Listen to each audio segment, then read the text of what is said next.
Here we are, and we're live. So, welcome to the Svanholm Artists Management Facebook page. And this morning, we have a special treat because we are live in the kitchen with our bassist from Denmark, Per Bach Nissen.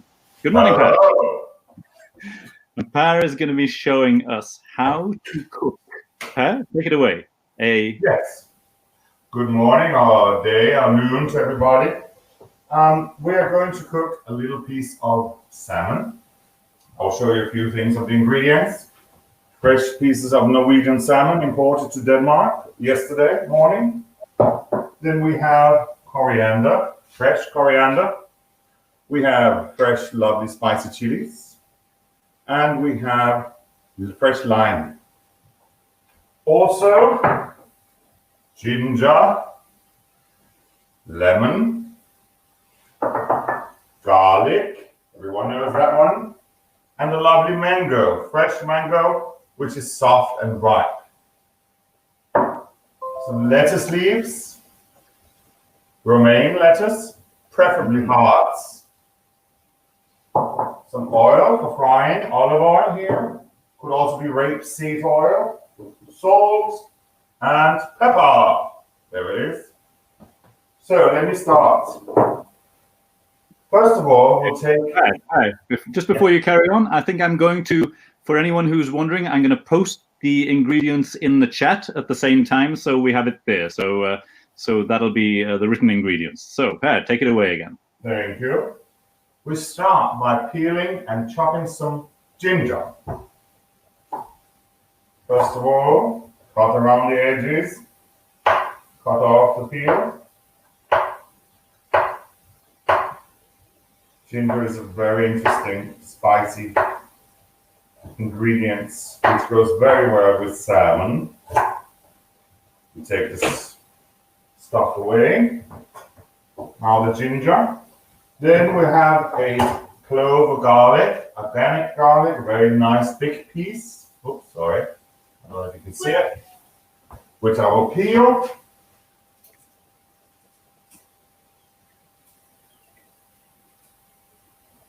And put on the chopping board. Also, approximately half of this chili. A very spicy one, so it depends on how spicy you like it. You have to experiment a bit. And some zest from the lime. Lime zest is amazing, and the same for lemon and oranges, because the flavor, it's oil. There's an oily, the cover, what do you say? The peel has lots of lemon or lime oil, which is very good and gives a lot of extra fragrance. So we're just gonna grate that onto the cutting board. So can I just ask, is that a special tool you have for that, or is it a cheese? Yeah, I have a nice little grater here. It's a cheese grater or a special grater? Yeah, it's sort of like the same as you would use for cheese or other things to grate with. And I use the fine grate on it. There we are. Great. I think that's it. Because what we have to do is create a paste of these lovely ingredients. And they come together by being chopped. So you just start by cutting the ginger into sort of small square cubes, like this. The same goes for the garlic. Cut it into smaller pieces. There we are. And then you have the chili. You cut it on the length first, lengthwise, and then you chop it into smaller chunks. There's one more ingredient that we cannot forget. Fresh coriander just grown in our garden. Let me show you. We have a greenhouse and we just managed to produce a small bunch for today already. So spring is coming even in Scandinavia. It smells delicious, Per, even through the screen, I've got to say. We'll see. So now you have the rough, can we see? The rough chop, the rough chopped herbs. And now they have to be chopped very, very fine. And to do that, normally it gets better if you sing. Signorino altra volta quando parlare fuori, signorino altra volta quando parlare fuori, la cosa misericórdia su morta saprà.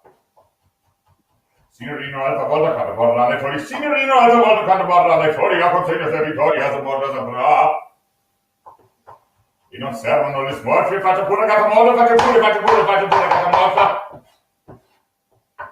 Aspettava quella porta nell'arne, sapoterà. Aspettava quella porta nell'arne, sapoterà.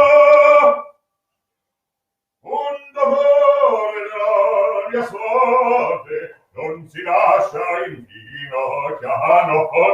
Un dolore della mia sorte non si lascia inginocchiare. E Rosina innocentina, scasolata, disperata, in sul camera scherata, finché voglio sta dovrà, finché voglio sta dovrà, finché voglio sta dovrà, si sta dovrà. No. That was fantastic, Per. I've just got to say, Don Bartolo. So this is courtesy of, or coming via Sevilla, some Oriental food for us today. Yes, this was one of Rossini's favorites, I thought. At least the opera was. It was Bartolo's little patter of anger towards his little, what's it called in English? Susanna is asking, Per, Susanna is asking, do I have to learn this aria or will any aria do? It has to be a fast-moving aria. Okay. Then the chopping goes a little bit swifter. But no, obviously, in seriousness, you can just continue do any aria at the same time. Now. Okay, oh, we've got another question. John is asking, can we chop our ginger garlic paste in a blender instead? No. That's a very typical question. I get it all the time. And the whole point is that if you chop in a blender or in a blender or what's called robocoup, then you don't get the same kind of fragrance. The thing with a sharp knife is it cuts through the ginger and the garlic and the chili, and thereby they each keep their own flavor. If you do it with a blender, it squashes it, and the flavors sort of mush into something. You can do it, obviously, if you would like to try it.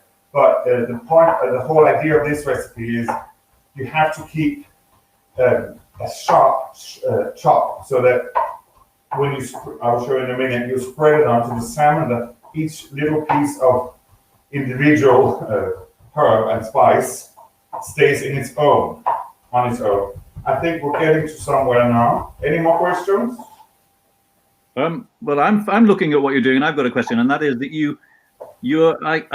it's difficult for me to see, but you've chopped it so much that it's almost becoming a kind of paste. Am I right?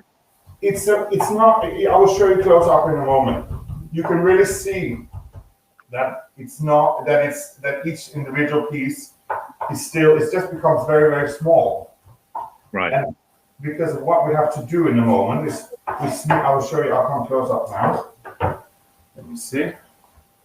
If you can, where is it? Here, you can see. From the distance, it looks like a paste, but close up, you can see they're all still individual pieces.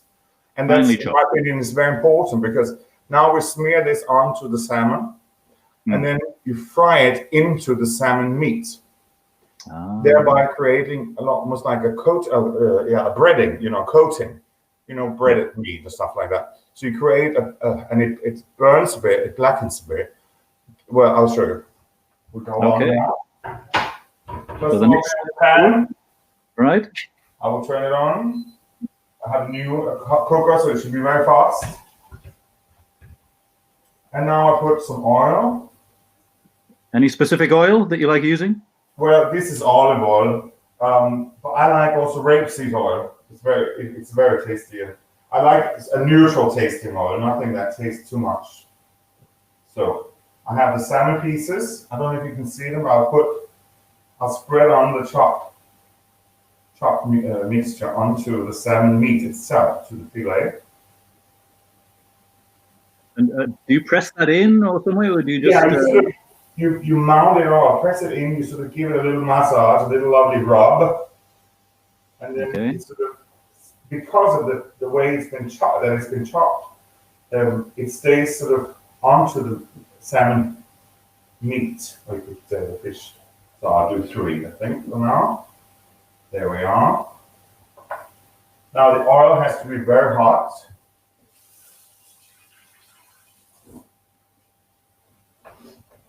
Get this out. Here we are. Now, and the other thing is no salt and no pepper.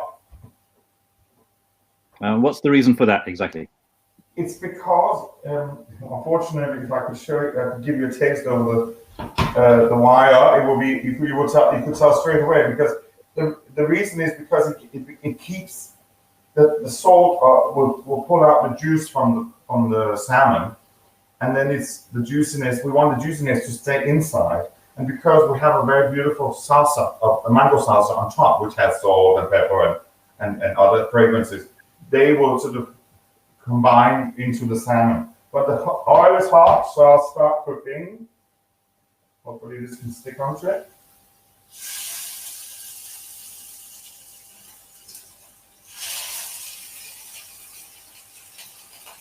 Okay, so you're putting those face down on it, if you know what I mean? The fleshy side down and the skin on the top.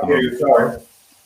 You're putting it with the meat on the underside and the skin on top at the moment. So you put the side that you put the marinade in, you put that down so it really scorches and burns it, and burns onto the salmon. Let me just get this ready. And just remember, if there's any more questions for Per during this, you put them in the chat and he will answer them. It's very difficult to hear now. I'm saying if there's any more questions for you, Per, then we can get them in the comments here and I'll relay them to you. I will continue in the meantime. Great. Next up, while this is cooking, I hope you can hear me, let me know if not. I'll have a mango, and I cut the top and the bottom, and now I just cut along the sides.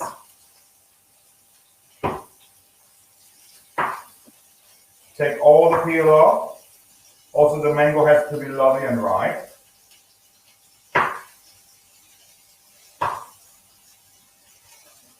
And you sort of cut along and down. You go out and go back in with it again, you see? And if there's any left, you just go like this, take it off.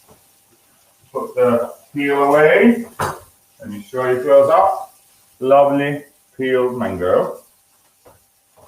In the meantime, the salmon is cooking. And then you cut, I should explain.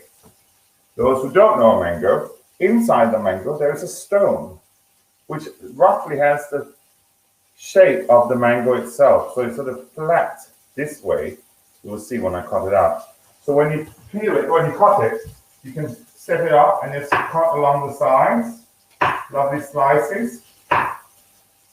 Turn around, cut the other side. Per, we have a question for you. Yes. Is there a good aria or song to help the mango? Ed is asking, is there a good aria or song to help the mango along? Good question. Yes, I'm sure there is. If you have a lovely tenor aria or something, would be nice. Now you see, there are quite a few ones. You turn the salmon. Here we are.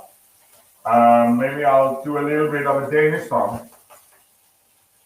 I dag jeg glad og vil og gerne tale, intet hjerte deler helt min glæde. I jeg sorgfuld og moderlig,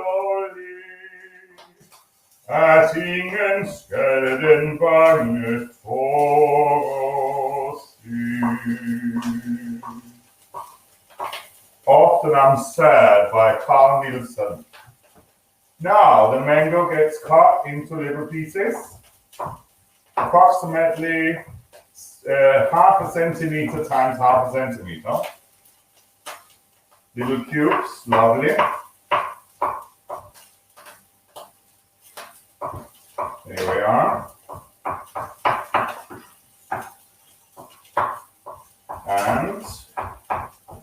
that's done, obviously you keep an eye on the salmon at the same time. Here we are. Boom, boom. At the same time, when that's done, let me just show you. Sort of regular little cubes. Wonderful.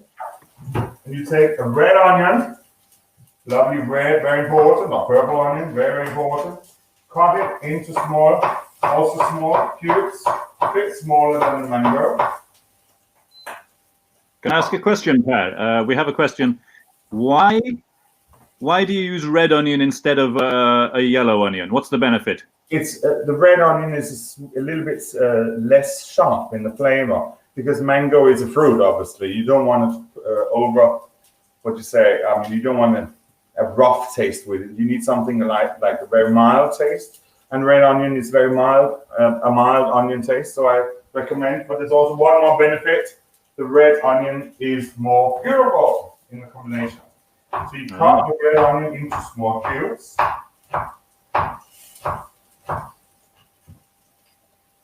There we are. I would say yes. Approximately one small red onion to go with a big mango. There we are.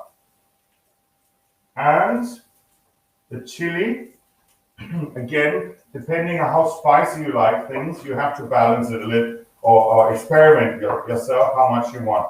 I like it quite spicy. So I'll cut half of this long chili, and also chilies they come in so many variations and so many sorts as well.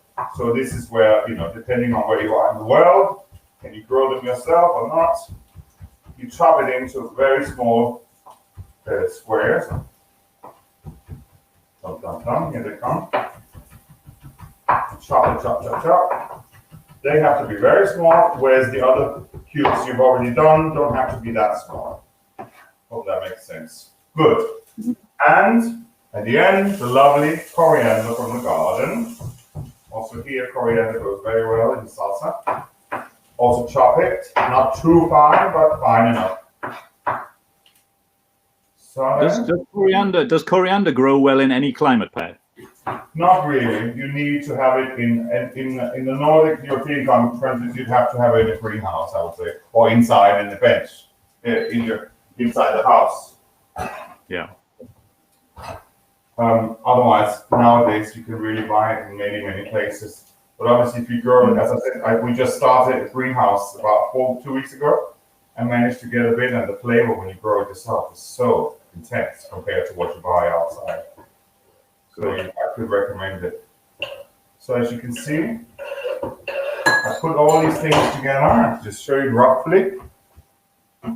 Very simple. A very simple way of making some interesting salsa. What you do with this, you add fresh lemon juice. I usually just squeeze in a bit. No seeds, of course. So boom, like that. Let's see if this gets done. You can also add lime juice. This time I'm only using lemon juice. I'm all for sort of cooking where people use their own instinct and opening up to their own ideas. Some lovely flaky Icelandic salt. It can be any salt in case anyone asks. Mm-hmm. And you see where I have my things, a spoon. And all you do, just, don't know if you can see it, just toss it around. Creates a lovely little salsa. It's almost like a relish also, but it's definitely salsa. It's something I learned when I was a chef at Star's restaurant in San Francisco in the very early 90s. And is a salsa any kind of relish that you put on the food? Is it salsa? In my terminology, salsa comes from like Mexican or Latin American cooking. They do the famous tomato salsa, obviously, where they use, instead of mango, they use the same basic ingredients. Can you see? But tomato instead. But they also have like tomatillo, which is a green type, tomato type plant. So salsa is, for me, is when you use a raw fruit or vegetable and put lemon juice, coriander, chili, and red onion, sometimes garlic if it's tomato. and that would be a salsa in my terminology. But obviously, salsa in other languages or in other countries means sauce. So yeah, I'm just thinking about the first salsa. Great. Now that's done. I think the salmon is ready. I'll have a look. I've just a little pump. Yes, looks lovely. See a few comments here. The salsa looks amazing. People are saying so. Oh, good. That's nice. Here's the salmon. I don't know if you can see it. The trick is to cook it so it's cooked, but you don't want it to be dry. Don't know if you can see inside there. It's still a little bit slightly pink, and that's, for me, it's perfect. You don't want to overcook it because then it gets dry and boring. All you do, take it off onto the, here we are, onto the cutting board. And this is, this is something I created myself in a way, combined from other combinations I've learned. So all you do is you take the salmon and flake it a bit, like this. And then we just assemble.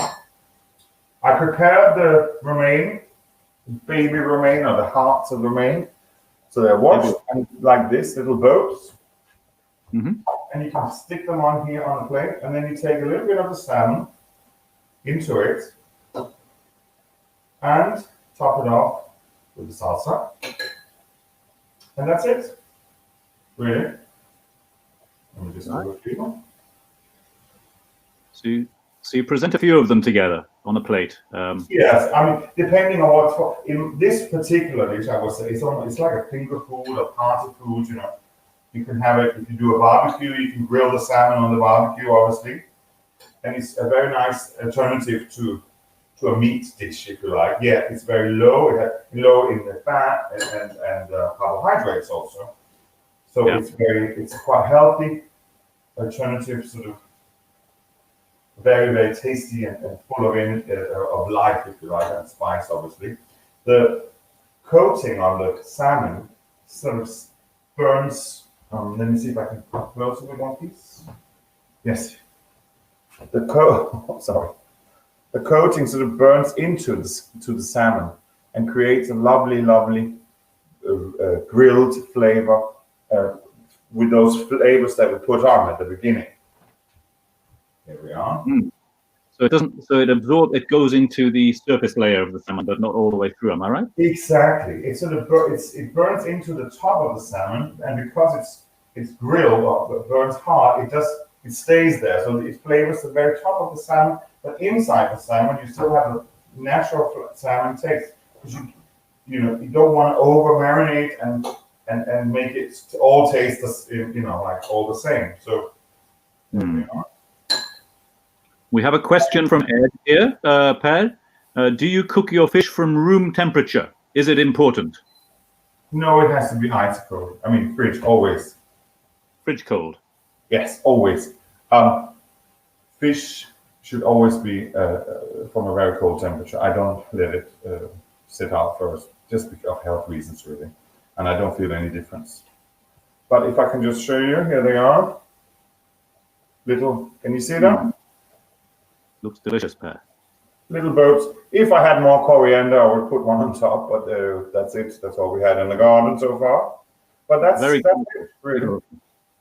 A simple dish you can cook very easily, and people really like it. When I do cooking courses, people always love this one because it's so simple and it's something they can copy at home, even if you're not a chef. If you're not very good at cooking, or you don't think you are, but I think most people are actually. They just have to try it.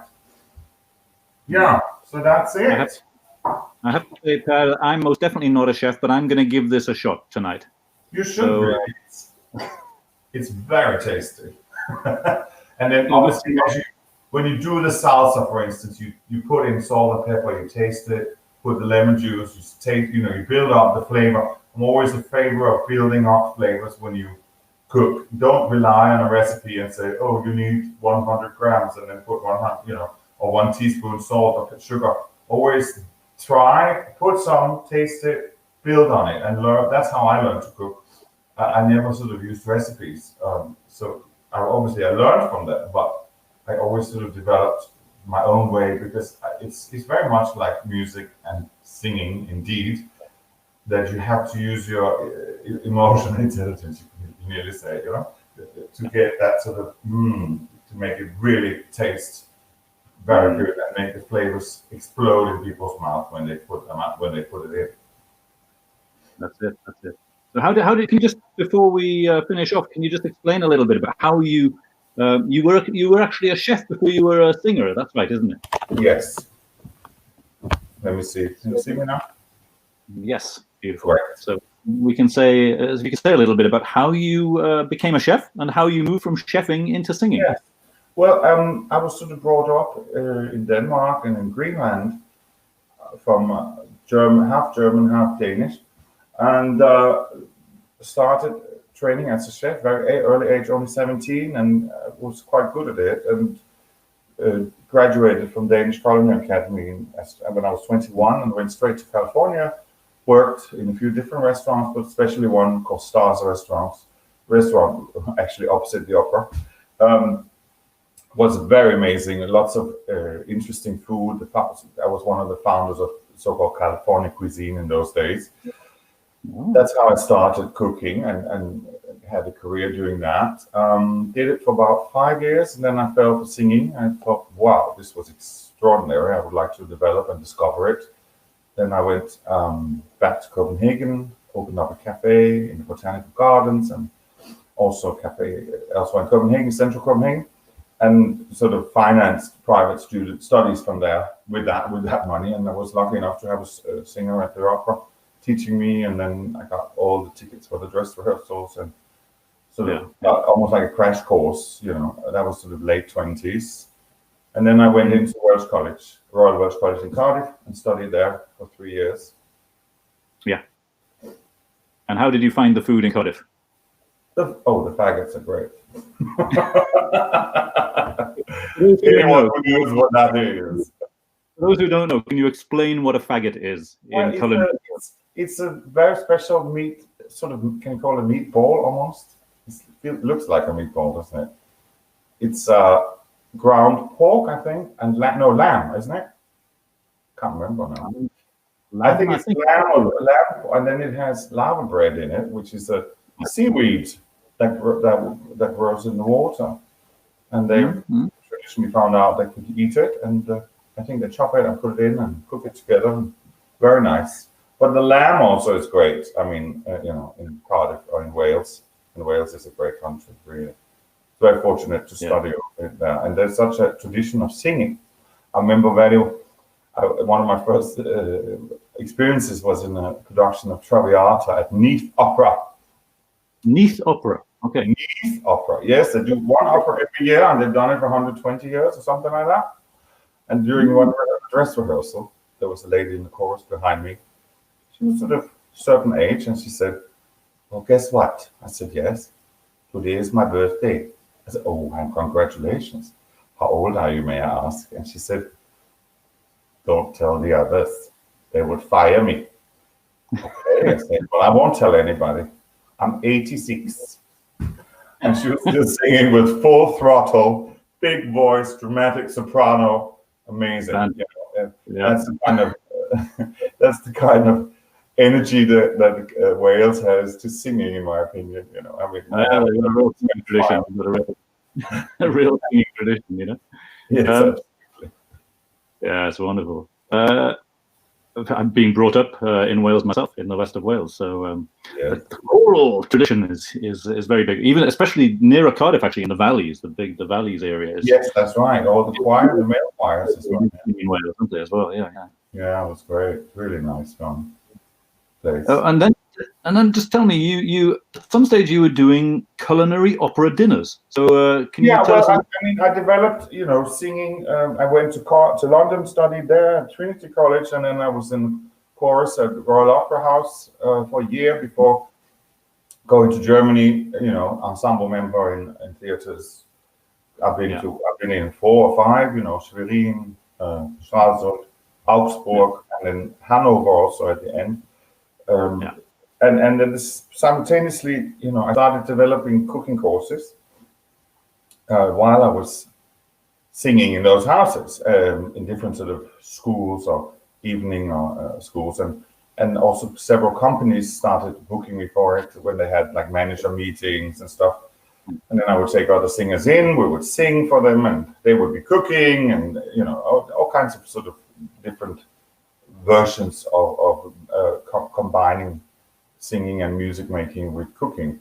And I do find one thing that's, as I said also before, that there is such a link between the two, because it's all about the senses and getting the hairs rising in your back of your neck, and almost your palate can do the same inside your mouth if you taste something really exciting.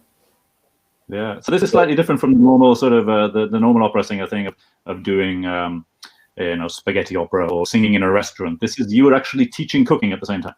Yeah, exactly. That's the main thing, and it's a great pleasure or treasure to be able to do that, and to show people who are interested and who already know, but also you can get what I'm saying to them. I mean, for me, my cooking is not for the eyes so much. Obviously, with colors, yes, but it's about combining the natural flavors of the earth, if you like, or that we get from the raw materials, and make them into something that works together and becomes an experience when you eat it.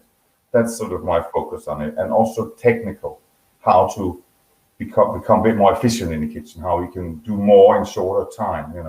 I'm quite lazy from nature, so when I was a chef, I always sort of thought, how can you do something very fast that's very nice, very impressive, and that way I try to teach that skill as well, I find it goes very well with modern life, because people come home, they have their kids and lots of work and careers, and they have maybe 1 hour to cook, and you can actually do quite a lot in 1 hour if you really want to. And especially if you can knock off a couple of arias while you're doing it, you can provide soul food for everybody. Yes, absolutely. Okay, we'll round off here, Per. This is fantastic, and I think we just have a couple of comments. We have the question from Susanna. Would it work well with another type of fish? This dish you've done today? Yes. I mean, the good thing about salmon, the reason why it works very well is because salmon is a very fat fish. So I recommend salmon or trout, something fat, But you can definitely, I would say, I've never tried it with like tuna steak or halibut or something, but I think it could work. But salmon is one of those. Is a fish that has a very particular flavor, which can afford to be, to be covered with combined with other flavors. But like, whereas if you have a sole, for instance, that's so delicate in the taste itself that I wouldn't put something like this in this combination. So a fish that has a strong sort of personality in the taste can work with this, in my opinion. Salmon is so easy for people. It's so ubiquitous anyway, so you can pick it up anywhere. And good salmon fillets usually, and it's also got, I find it's got a good juiciness about it, hasn't it, salmon? Absolutely, yeah. Which goes with these flavors and the juice from the mango, and all this kind of stuff. Yeah. Great. And we have a comment from quite a few people saying this is making them very hungry. Come along. And we got a comment from Alan John in Wales, who's saying about Welsh food, don't forget cowl. Do you know cowl? Oh, yes, but I can't remember what it is. The soup. The cowl is the soup, isn't it? Oh, with all the vegetables and potatoes. And yeah, of course. Yeah. Well, I left Wales '99, so it's a few years ago. Well, this has been fantastic, Per. And what this is kind of like, just to round off, this is what you showed us today is a fusion recipe, right? You're combining various different traditions? Yeah, you could say that, yes. It's sort of self-made recipe from what I'm, my experience, really. Yeah. Fantastic. And the name of the recipe, for anyone who makes it and wants to present it, would you call it? Grilled Thai laks med mango salsa. Okay, so if you learn that, then you can tell people this is what it's called. And I just told you in Danish, so don't ask. Absolutely. So let's just finish off and say that we'll hopefully be doing a few more of these if people would like to. Yeah. Coming back with a few more in the kitchen with Per Bach Nissens, and we'll talk a little bit more next time about his opera career while he's cooking, and hopefully And maybe also talk about how to access the business. What do you need? I mean, I've done it, been in the singing business for 20 years, and there are some tips maybe I could give also if necessary. exactly. So it'll be educational and great for the our palate at the same time. So. Hopefully, pity you can't taste it via the internet. We'll develop that sometime. Yeah, but I've got to say, I'm very hungry now. My appetite has been stimulated no end from this, and it's been a fantastic chat with you, Per. And thank you very much for joining us in the kitchen today. Have a great day. Bye. And thank you, and do share this, everybody, if you've enjoyed it. Thank you. Bye-bye. Bye.